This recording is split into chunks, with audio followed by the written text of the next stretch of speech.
ጤና ይስጥልኝ የተወደዳችሁ ተመልካቾች እንደምናላችሁ ከሐረሪ ቴሌቪዥን በቀጥታ ስርጭት የዕለቱን የአማርኛ ዜናዎቻችን ነው። በቅድሚያም የሰዓት የዜና ወጃ ሰዓታችንን ባለመጠበቃችን ታላቅ ይቅርታ እንጠይቃለን። ወደ ቀዳሚው ዜና አልፋለሁ። የሐረሪ ክልል ውሃና ፍሳሽ ባለስልጣን በ331 ሚሊዮን ብር ወጪ የሚከናወን የሁለተኛ የከተሞች የመጠጥ ውሃ ሳኒቴሽን ፕሮጀክት የፍሳሽ ማጣሪያ FSTP የግንባታ ማጠናቀቂያ ውል ስምምነት መፈራረሙን አስታወቀ። የማጠናቀቂያ ፕሮጀክቱ ከዓለም ባንክ የተገኘና በውሃና ኢነርጂ ሚኒስቴር በኩል በተመደበ በጀት የሚከናወን ስለመሆኑ ተጠቁሟል። ፍቃዱ በላይ ዝርዝር አለው።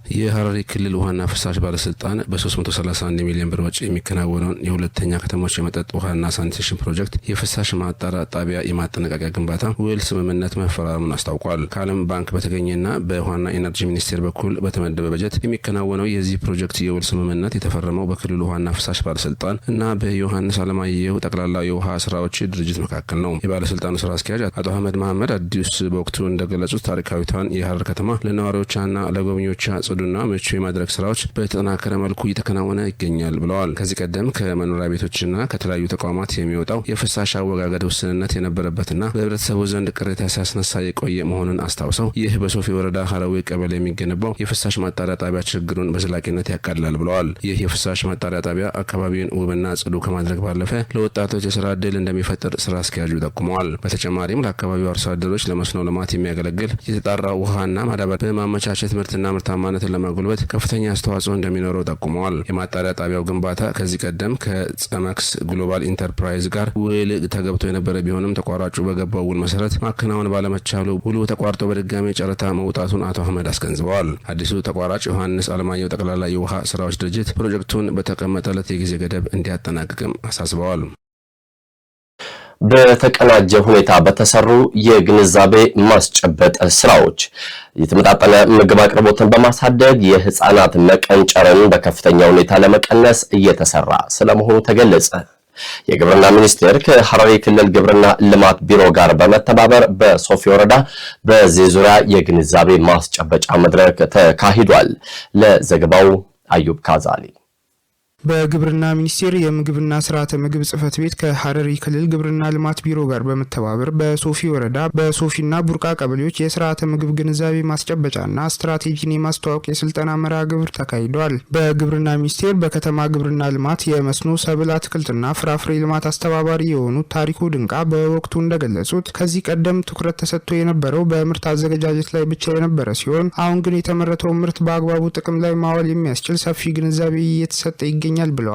ይህም የህፃናትን መቀንጨር በጥሩ ሁኔታ ለመቀነስ እንዲሁም ለሰውነትና ለአእምሮ እድገት ወሳኝ መሆኑን አብራርተዋል። በሐረሪ ክልል ግብርና ልማት ቢሮ የአትክልትና ፍራፍሬ ባለሙያ የሆኑት አቶ አብዱናሲር አብዱሰመድ በበኩላቸው በምግብ ዋስትናና በስርዓተ ምግብ ግንዛቤ ዙሪያ የሚከናወኑ ተግባራት የቤተሰብ የዕለት ተዕለት አመጋገብ የተመጣጠነ ምግብን ያካተተ እንዲሆን ለማድረግ የሚያስችል መሆኑን ገልጸዋል። እንደ ሀገር በሰውነትና በአእምሮ የዳበረ ጤናማ ዜጋ ለመፍጠር ከምግብ ዋስትና ጎን ለጎን በተመጣጠነ ስርዓተ ምግብ አጠቃቀም ላይ ትኩረት አድርገን በመስራታችን አበረታች ውጤቶች እንዲመዘገቡ እየተደረገ ይገኛል ያሉት ደግሞ በቢሮ የእንስሳት እርባታ ባለሙያ የሆኑት አቶ ነስረዲን ዘከሪያ ናቸው። የሶፊ ቀበሌ የግብርና ባለሙያ ወይዘሮ አያንቱ ጅብሪል ቀደም ሲል የገጠሩ ማህበረሰብ ማምረት እንጂ ከምርቱ በአግባቡ የመጠቀም ልምዱ አናሳ እንደነበር አስታውሰው አሁን ግን የጓሮ አትክልት ልማትን በማስፋፋት እናቶችና ህጻናት የተመጣጠነ ምግብን በደጃፋቸው እንዲያገኙ ምቹ ሁኔታ መፈጠሩን አስረድተዋል። የስልጠናው ተሳታፊዎች ቀደም ሲል በአንድ አይነት የምግብ ይዘት ላይ ብቻ ያተኩሩ እንደነበር አስታውሰው አሁን ግን የተመጣጠነ ምግብን በራሳቸው ደጃፍ በማምረት አላስፈላጊ ወጪ መቀነስ እንደሚቻል መረዳታቸውን ተናግረዋል። ያገኙትን የንድፈ ሐሳብና የተግባር ስልጠና እድሉን ላላገኙ ሌሎች የህብረተሰብ ክፍሎች ለማካፈል ዝግጁ መሆናቸውንም አረጋግጠዋል። በሐረሪ ክልል በኤረር ወረዳ በተፈጠረው ወይም ደግሞ በተሰራው የገበያ ትስስር የመፍጠር ስራ አርሶ አደሮች ከማንጎ ምርት ተጨማሪ ገቢ እያገኙ ስለመሆኑ ተነገረ። መንግስት በፈጠራላቸው ቀጥተኛ የገበያ ትስስር አማካኝነት ካለፉት ዓመታት የተሻለ ገቢ እያገኙ መሆናቸውን የወረዳው አርሶ አደሮች ተናግረዋል። ለጌትነት ዘውዴ ዘገባ ባህር ጥንክር የሐረሪ ክልል ኤረር ወረዳ ለአትክልትና ፍራፍሬ ልማት ያለው ምቹ ተፈጥሯዊ ጸጋ በመጠቀም በዘንድሮ ዓመት አርሶ አደሩን ከማንጎ ምርት ይበልጥ ተጠቃሚ ለማድረግ በገበያ ትስስር ላይ በትኩረት እየተሰራ መሆኑ ተነገረ። መንግስት በፈጠረላቸው ቀጥተኛ የገበያ ትስስር አማካኝነት ካለፈው ዓመት የተሻለ ገቢ ያገኙ መሆናቸውም የወረዳው አርሶ አደሮች ገልጸዋል። ከዚህ የገበያ ትስስር ተጠቃሚ የሆኑ አርሶ አደር ፋጡማ አሊና ኢብሲቱ ጀማል እንዳስታወቁት ባለፉት ዓመታት ምርታቸውን በደላሎች አማካኝነት በዝቅተኛ ዋጋ ለመሸጥ ይገደዱ እንደነበር አስታውሰው ዘንድሮ ግን መንግስት ባመቻቸው ምቹ የገበያ ሁኔታ ከደላላ ጣልቃ ገብነት ነፃ ሆነው የተሻለ ኢኮኖሚያዊ ተጠቃሚ መሆን መቻላቸውን ገልጸዋል።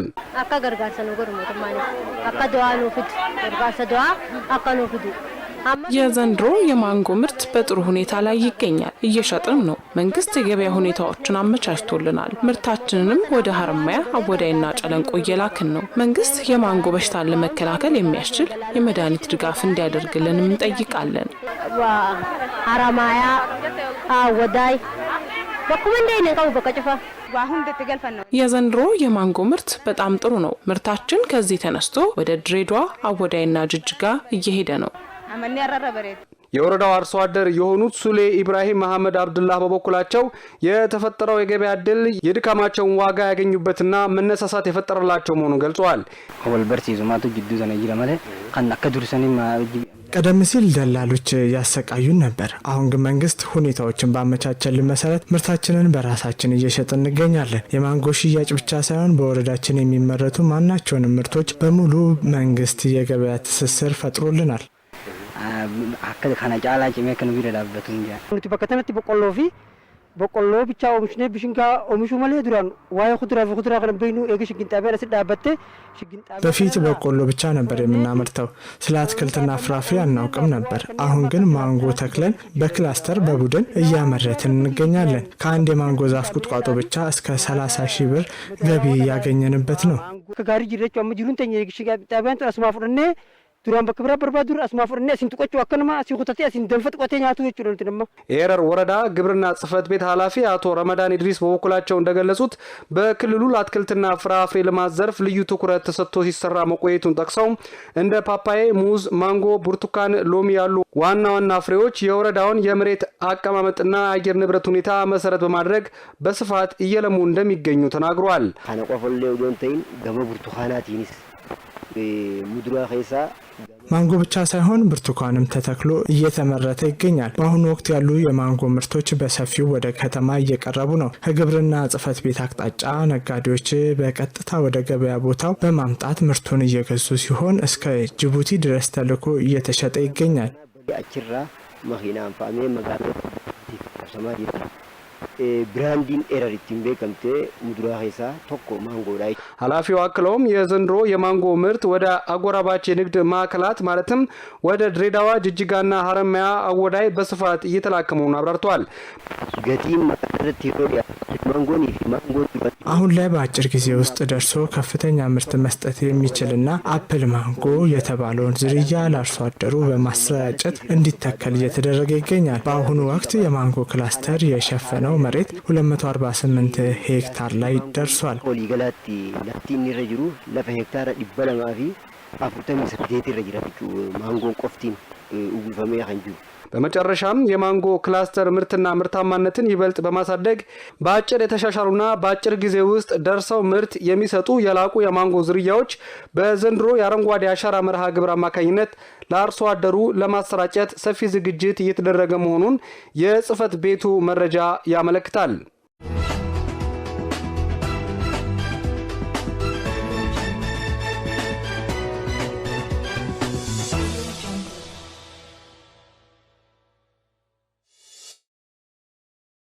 ቀጥለናል። የተወደዳችሁ ተመልካቾቻችን አሁን ደግሞ ከሀገር አቀፍ ምንጮች ወዳገኘናቸው ወሬዎቻችን አለፍን። በዘንድሮው የክረምት ወቅት ከ8 ቢሊዮን በላይ ችግኞች ለመትከል ተዘጋጅተዋል አሉ የኢፌዴሪ ጠቅላይ ሚኒስትር ዶክተር አብይ አህመድ። በሌላ ዜናችን ደግሞ ምክትል ጠቅላይ ሚኒስትር ተመስገን ጥሩነህ ዘላቂ ሰላምና ዲሞክራሲ ባህል የጎለበተባት ኢትዮጵያን የመገንባት ዓላማ አንግበን እየሰራን እንገኛለን ሲሉ ተናግረዋል። ለነዚህና ሌሎች ሀገር አቀፍ ወሬዎች ደግሞ እሌኒ ሽመልስ ጠቅላይ ሚኒስትር ዶክተር አብይ አህመድ ለዘንድሮ የአረንጓዴ አሻራ መርሃ ግብር ከ8 ቢሊዮን በላይ ችግኞች ለተከላ ዝግጁ ሆነዋል አሉ። ጠቅላይ ሚኒስትሩ በማህበራዊ ትስስር ገጻቸው ባሰፈሩት ጽሑፍ የአረንጓዴ አሻራ መርሃ ግብር ወቅት ላይ እንገኛለን ብለዋል። ለዘንድሮ የአረንጓዴ አሻራ መርሃ ግብር ከ8 ቢሊዮን በላይ ችግኞች ለተከላ ዝግጁ መሆናቸውን ገልጸዋል። ጠቅላይ ሚኒስትሩ በዚህ ወቅት አረንጓዴ ለሆነች ነገ ሁላችንም ተስፋን እንትከል ሲሉም ጥሪ አቅርበዋል።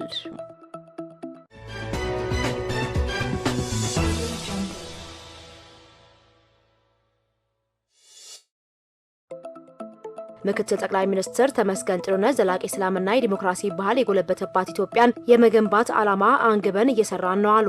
የኢትዮጵያ ሲቪል ማህበረሰብ ድርጅቶች ምክር ቤት በሰባተኛው ጠቅላላ ምርጫ አስተዋጽኦ ላበረከቱ ባለድርሻ አካላት የእውቅናና ምስጋና መርሃ ግብር አካሂደዋል። ምክትል ጠቅላይ ሚኒስትሩ በማህበራዊ ትስስር ገጻቸው ባስተላለፉት መልእክት ምርጫው ለዲሞክራሲያዊና ሲቪል የፖለቲካ ባህል መጎልበት የፈጠርነው ምቹ ምህዳርና ተቋማዊ አቅም ያሳየ ነው ብለዋል። ሰባተኛው ጠቅላላ ምርጫ በኢትዮጵያ የዲሞክራሲ ጉዞ ጉልህ አሻራ ማሳረፉን ገልጸው የስልጣን ሽግግር በሰላማዊ መንገድ በምርጫ ብቻ መሆኑን በማሳየት ረገድ የሲቪል ማህበራትና የፖለቲካ ፓርቲዎች የላቀ ሚና እንደነበራቸው አውስተዋል። በጋራ መግባባት ላይ የተመሰረተ ዘላቂ ሰላምና የዲሞክራሲ ባህል የጎለበተባት ኢትዮጵያን የመገንባት ዓላማ አንግበን እየሰራን እንገኛለን ያሉት በዚህ ሂደት የሲቪልና የፖለቲካ ድርጅቶችን ተቋማዊ አቅም ለማጠናከርና ምህዳሩን ለማስፋት መንግስት የሚያደርገውን ሁለንተናዊ ድጋፍ አጠናክሮ እንደሚቀጥልም ገልጸዋል።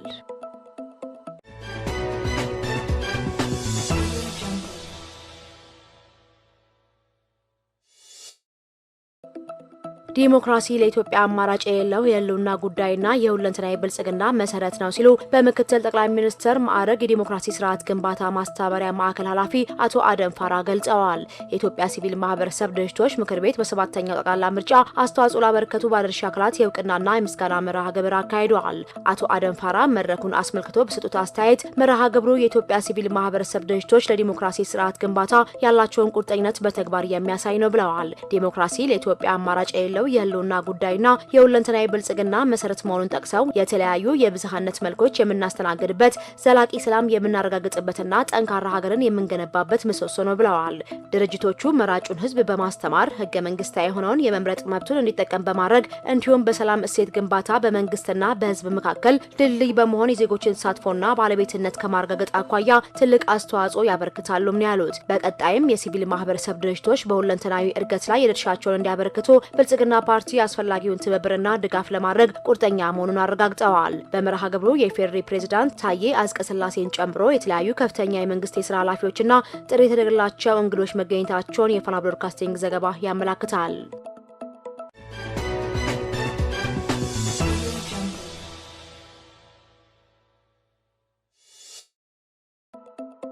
የኢትዮጵያ ቡናና ሻይ ባለስልጣን 62 ሚሊዮን ብር ወጪ የተደረገባቸው ለቡና ልማት የሚያገለግሉ ዘመናዊ የግብርና ግብዓት መሳሪያዎችን ለቡና አብቃይ ክልሎች ማከፋፈሉን አስታወቀ። የኢትዮጵያ ቡናና ሻይ ባለስልጣን ምክትል ዳይሬክተር አቶ ታጋይ መንገሻ ለጋዜጣ ፕላስ እንደገለጹት በመላው ሀገሪቱ ከ2 ሚሊዮን ሄክታር በላይ መሬት በቡና ሰብል መሸፈን ተችሏል። ዘመናዊ የግብዓት መሳሪያዎችን በመጠቀም ምርቱን በጥራትና በብዛት ለማምረት የተጀመረው ስራ ውጤታማ እየሆነ ይገኛልን ብለዋል። ከዘር ዝግጅት ጀምሮ ከፍተኛ ጥራት ያለው ቡና ለማምረት አሰራሩን ዘመናዊ ለማድረግ በርካታ ስራዎች የተሰሩ መሆናቸውንም ተናግረዋል። አርሶ አደሮቹ ቡናን ዘመናዊ የግብርና ግብዓት መሳሪያ ተጠቅመው በብዛትና በጥራት እንዲያመርቱ ለማስቻል በርካታ ተግባራት እየተከናወኑ መሆኑን አንስተዋል። ኢትዮጵያን በዓለም ሁለተኛዋ ከፍተኛ ቡና አምራች ሀገር ለማድረግ የተያዘውን ውጥን ለማሳካት ለክልሎች የተከፋፈሉ ዘመናዊ መሳሪያዎች፣ የቡና መፈልፈያና መሰል ግብዓቶች የቡና ምርትን ዘመናዊ በሆነ መንገድ ለማምረት ከፍተኛ አስተዋጽኦ እንደሚኖራቸው ተናግረዋል።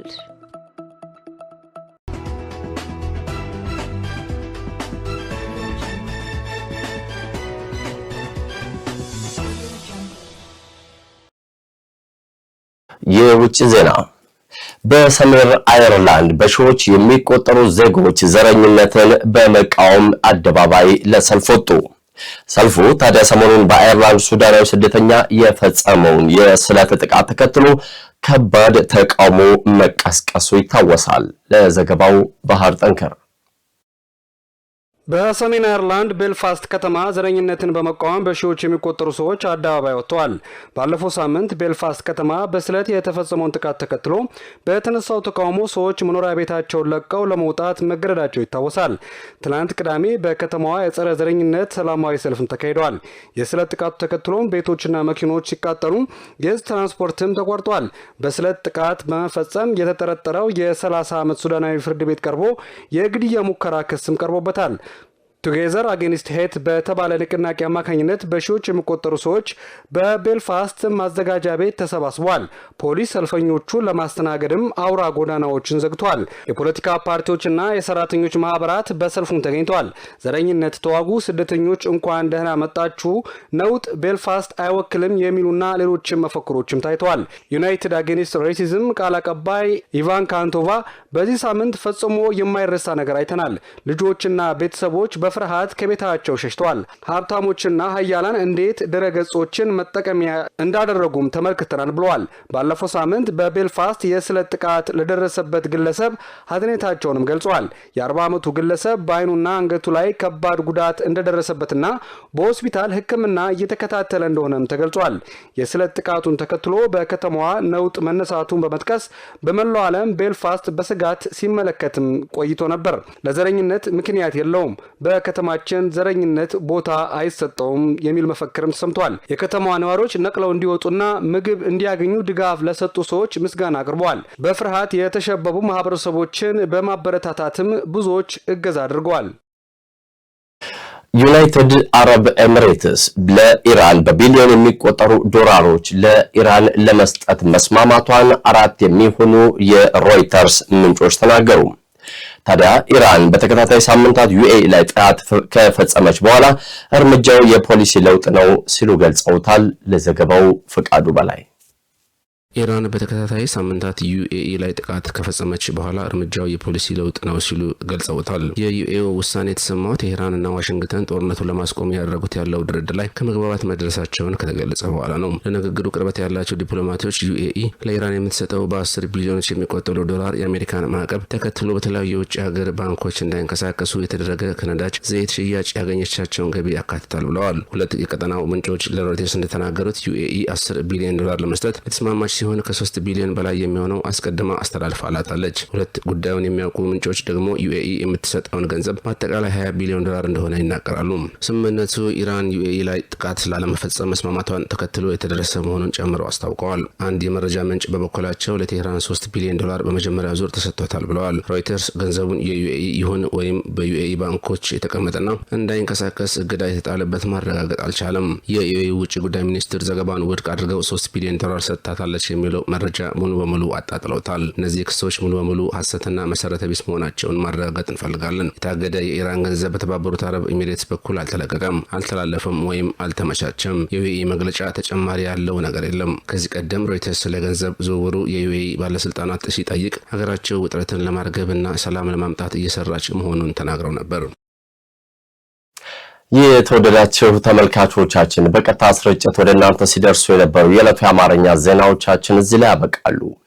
ከመላው የስርጭት ባለሙያዎች ጋር ደግሞ ሲሳይ ዘሪሁን ወሬዎቹን መራው። ቀሪ ሐረሪ ቴሌቪዥን ልዩ ልዩ መሰናዶች ወደ እናንተ ይሻገራሉ። ጤና ይስጥ።